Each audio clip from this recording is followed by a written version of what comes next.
Good morning, beloveds. I made the mistake of watching the weather this morning. It's my rest day, so I haven't been outside yet. And I watched the weather, and it's going to be in the 80s all of next week. Except today and tomorrow, where it's going to be 92. And I'm like, yeah, no. It's the end of October. So I'm just like, all right. But since my partner was here, I actually had a pretty productive morning. Got a lot of stuff done. Pretty happy about that. So, because I have a week, literally a week. My brother flies in next Friday. So I'm very excited. Yeah, I'm taking a vacation, but I'm not going anywhere. And I even talked to him last night. I said, is there anything you want to do? And I said, here are the two things that I want to do. And the one thing that Tom wants to do, but he's supposed to look into that. And other than that, do you just want to crash on the couch and watch some movies? So that may be what I do for my vacation. And that will be awesome. All right, it is October 20th. Our title is My Demonstration is Sure. Our author is Claudine Whitaker, and this was published in Creative Thought in February of 1960. So, and Creative Thought, I think Creative Thought was the original name for the Science of Mind magazine. Because it says the permissions are Science of Mind Publishing. All right. And she does start with a quote from the Bible. So, my demonstration is sure.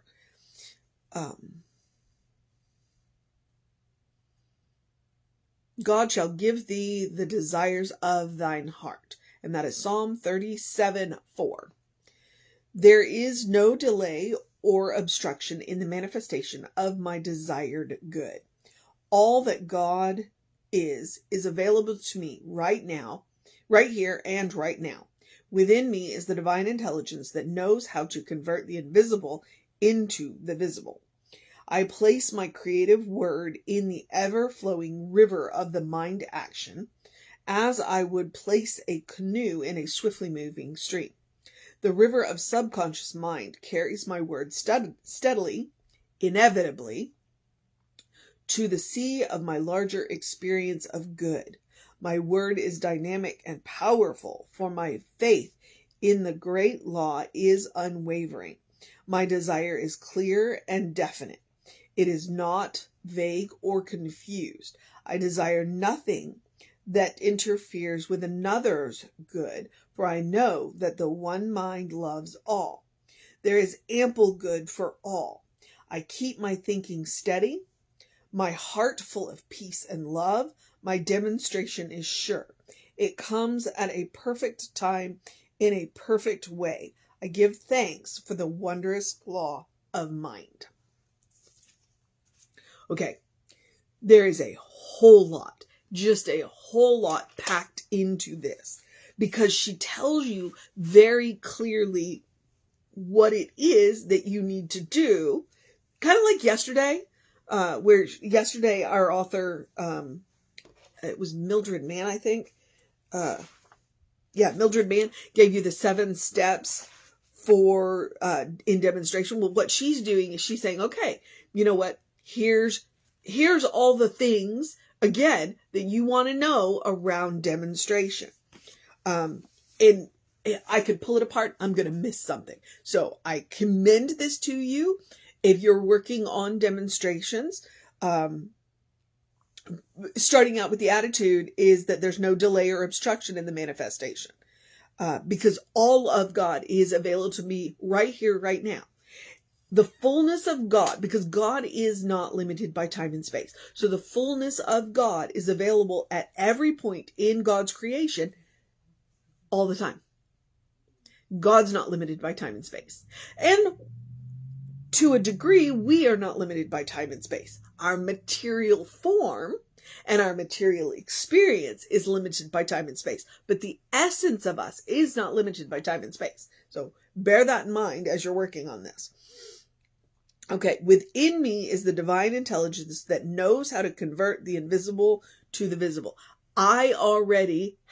You already have within you that which will help you to convert the invisible into visible. So that's one of those things. It's like yesterday.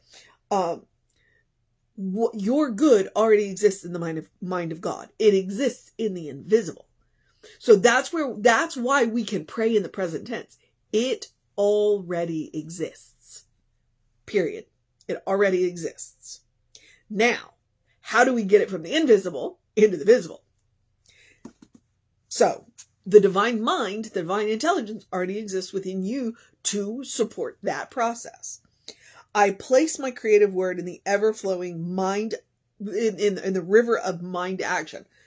I mean, that's a turn of phrase. It's an excellent turn of phrase. And then, like, I would put a canoe in a river, you know? And the subconscious, and that's the power of the subconscious. Once you put it in your subconscious, and you've got your subconscious, because that's one of the things, you got to get your subconscious to agree to it. You can't have your subconscious, you can't say, well, this is what I want, and then your subconscious going, well, you're not worthy of that. You got to convince your subconscious. And your subconscious can only take what you put in it. So it's like, if you've got that subconscious thought of you're not worthy, then you need to go dig out what you've been putting in your subconscious. It is your work to do. So once you put it in the subconscious carries it steadily, inevitably to the sea of your larger experience. That's, again, a beautiful turn of phrase. And my desire is clear and definite. When you go into treatment, you want to have a pretty good idea of what it is that you want.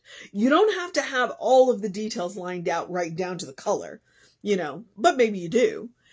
You just want to have a clear and definite idea. What is it that you want to experience? What are the feelings that you want to have? And then, So my desire is clear and definite. It is not vague or confused. Okay? You don't got to have all the details, but you got to have, this is what I want. I desire nothing that interferes with another's good. And that's one of those things. That's why we don't treat for other people. Like if you come to me and say, hey, I'm struggling with my relationship with my child. Treat my child. Nope. One, I'm going to treat myself about you. And two, it's going to be about you. Yes, I can treat for the relationship about your child, but you came to me. So I'm not going to fix your child. One, I can't. And two, not in the definition of practitioner. But what we're going to do is we're going to talk about you. And we're going to talk about your interactions with spirit and your child. And then I'm going to treat myself to know your highest and best in your relationship with your child. Okay? I'm not going to interfere with the will of another. I'm not going to interfere with the good of another. I am not going to treat to take the good away from another because I know that there's enough good to go around. I'm going to treat for my good. And if you ask me to treat for your good, I will treat for your good. And if you ask me to treat for your child, I will treat for your child's good. I will treat for your child's highest and best. But I'm not going to interfere with your child's good. Okay? And that's, and she says, I desire nothing that interferes with another's good, for I know that the one mind loves all. God isn't going to judge me as more worthy and take it away from somebody else. That's off the table. And there's ample good for all. I don't need to take good away from anybody else. There's plenty to go around. Okay? So those are kind of, I like that she put that in there. I love that she put that in there. All right. I keep my thinking steady. And that's one of the things that the author yesterday said.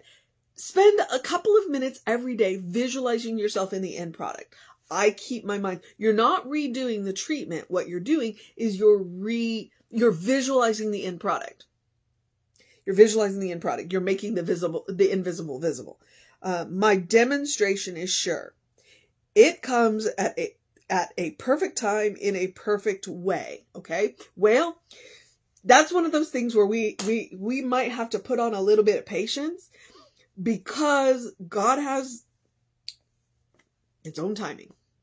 Spirit shows up when spirit shows up. So I might want my good absolutely right this second, but maybe my good will be better served, or dare I say more done, let me use a baking, in a week. So in the perfect time, in the perfect way, because I trust Spirit to do it. I'm not going to white knuckle it, and I'm not going to try and pull it any faster than it's going to get to me. That's that, mortal being bound by time and space. Part of you isn't, but a part of you is, for now. And then she ends it by saying, I give thanks for the wondrous law of mind. Gratitude will get you everywhere. Gratitude will absolutely get you everywhere. And it's a great way to practice that patience when you are waiting on the perfect time in the perfect way. To be grateful for what you already have, what you are about to experience, and all of the good that is going to come to you in the future that you're not even aware of, because it hasn't crossed your field of consciousness yet. So gratitude will absolutely get you everywhere. So my demonstration is sure. There's a lot in here about your attitude while you do the treatment. And while you are waiting for the invisible to be made visible. And it's short and it's sweet and powerful. So I commend to you Claudine Whitaker. And the mission today, should we choose to accept it? Well, there's a lot in here. I'm going to go back to my desire is clear and definite. The mission today, should we choose to accept it, when we are working on our desires, to clarify our desires, to make them clear and definite to ourselves, so that we don't go to God, we don't go to Spirit, a little confused and a little vague. And if you find yourself in a treatment where you're a little confused and vague, it's okay. You just end with the highest and best and go back and go, okay, what is it that I'm not clear on? And you can redo the treatment, or you can go to somebody else and say, hey, I'm a little not clear. I'm a little out of the box here. Although that's a good thing, because Spirit will always come out of the box, with the way Spirit brings things to you. But so, that the mission today, should you choose to accept it, is to clarify your desires. Be clear about what it is that you want. You don't have to have every detail, but have a general idea of what it is that you want to experience, what you want more of in your life. And some days it's enough to say, I want more, I want the highest and the best. And some days what you want to say is, I want to clarify within myself where it is that maybe I'm rubbing up against one of my coworkers. It's like, what in me can I take, I'm going to use the word possession, take possession of, that will help me in this relationship with my coworker. That's my desire. I want to get along with my coworker. So what in me can I work on? And I will be straight up honest with you, in relationships with coworkers, it's a two-way street. So it's not all about me. So it's not all about you. So if you're working on a relationship, remember that. I'm going to come to the table with the best of myself. Let me get clear on that. And hopefully they will rise to the challenge. So, all right. So that's your mission. When you are working on your desires, just be clear about them. Be clear. And maybe this is really the underpinning. Be clear about why you want what you want. Because sometimes we want things because we've been told that we should want them. And our subconscious is going, yeah, but I don't want that. And that might be where your consciousness and your subconsciousness are having an issue. Be clear about why you want it. All right. That's the mission today. The other part of the mission is the same mission I give you every day, which is to do something loving for yourself, do something kind for yourself, do something compassionate for yourself, whatever that looks like. And getting clear on your desires and getting clear on why you want them are that. They are loving, kind, and compassionate. But it can be as simple as taking a deep breath before you speak, especially to yourself. I like to do the turning it off, turning it on thing. Take a nap, take a walk. When you're working on something, walk away from it for a minute. If that looks like literally going to take a walk, or if it means taking a nap or going and doing something else. It looks like saying no to something that is draining you, and remembering that no is a complete sentence. Okay. It looks like saying yes to something that pushes you a little out of your comfort zone.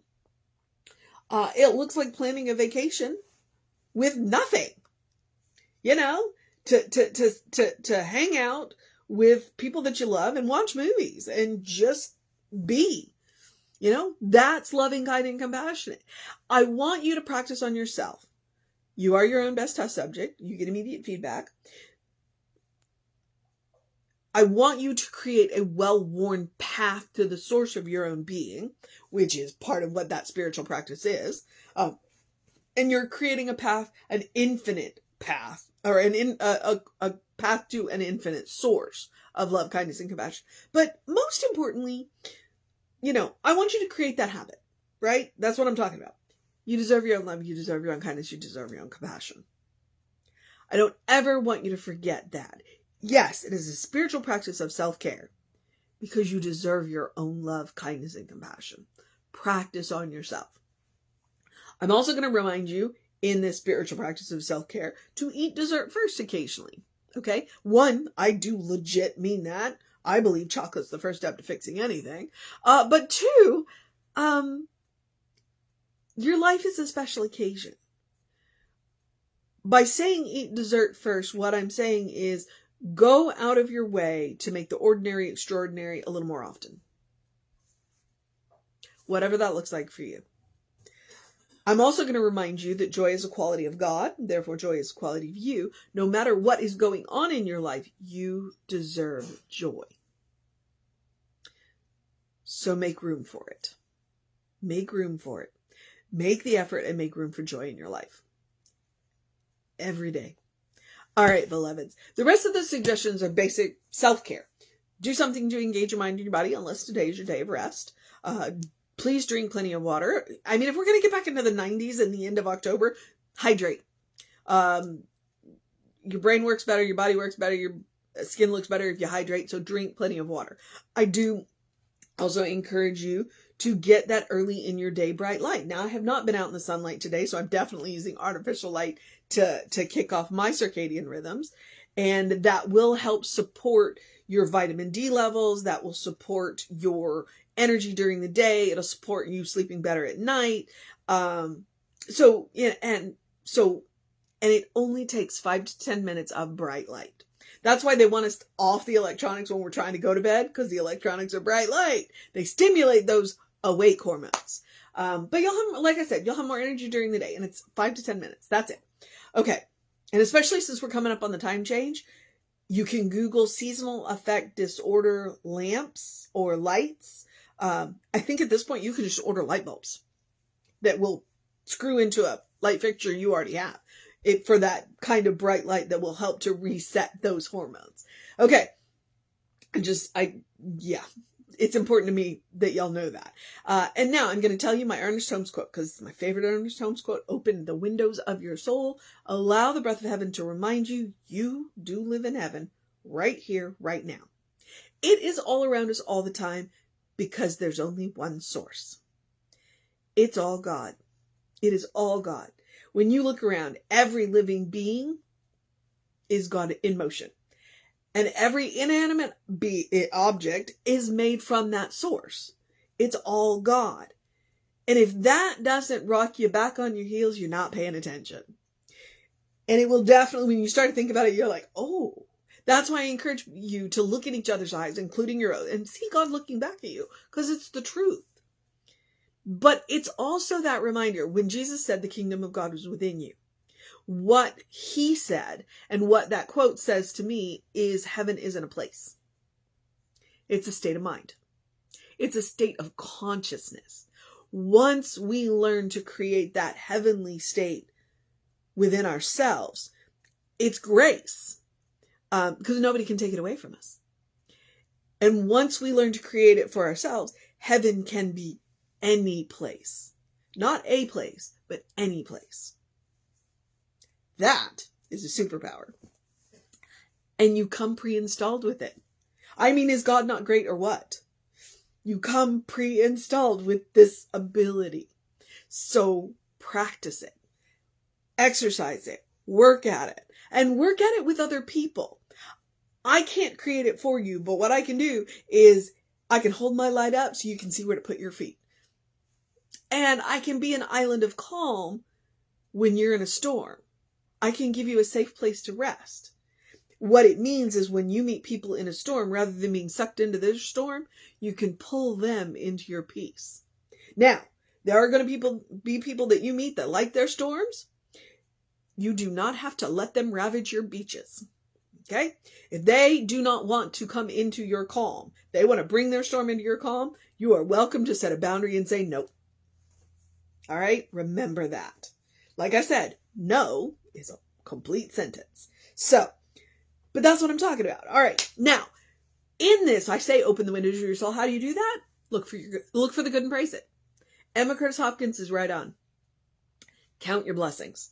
And science will tell you if you wake up in a grumpy mood, the three fastest ways, and they're all the same thing, honestly. Count your blessings, random acts of kindness, volunteer. Which is all the same thing, right? And it all comes back to gratitude. So you want to create heaven on earth for yourself? Those are 3 easy ways to get started. Okay. I'm at the social media part. We are Creative Life Spiritual Center, Creative Life Spark. I'm the running Rev Ryan on the social medias that I am on. I will tell you on the Facebook and the YouTube channels, both of them, hours and hours and hours and hours of content. And Jesse just sent me all the title cards. So we're about to up-level the playlist information on Facebook on YouTube. So look out for that. And we'll go from there, I got to see what I can do and I don't know what the rules are on YouTube. So we'll get there. We're learning. And if you want to know what's going on with the center, email info@creativelife.org. That'll get you on the constant contact. And those hot links are hot. It'll take you right to the information you want or the person that will help you get it. Okay. I'm at the part where I get to encourage you to have a great day, a wondrous day, a fantastic day, a magical day, an enchanted day, a wonderful day, an awesome day, an amazing day, a demonstration day, a clear day, a getting to know yourself day, a Friday day, a consciousness day, checking out the contents of your subconscious day, a putting your thoughts in the river of mind action day. I just like that turn of phrase. A knowing there's enough good to go around day. Recognizing the fullness of God within yourself day. A good day. And if that is too much pressure, simply have a day. You are enough just as you are. You are a beloved child of God, in whom God is well pleased and well represented. You are a divine spark. You are a brilliant light. You are spirit in motion. You are God in action. Or as Reverend Jesse likes to call us, you're a godling. All right, beloveds. Explore the truth of your being. What I'm asking you to do is to peel back the layers of who you have been told you are. By society, by culture, by religion, by education, by gender normatives, by people that love you, by people that don't know you, and get to know who God knows you to be. Because I can promise you that person is good and that person is cool. All right? So explore the truth of your being. Get to know the source of your being on a more intimate level. All right. Reverend David should be on around 5 p.m. with you. I will be back with you around 9 a.m. tomorrow. It is Saturday. I do get to go to the park and toss peanuts to squirrels. So, but I'll still be on probably around 9. Maybe even early because it depends on what my knee can take tomorrow. So look out for that. And hopefully I'll have a fun blue jay or squirrel story for you. All right. Take care of yourself. Know that you are loved, and I will see you next time.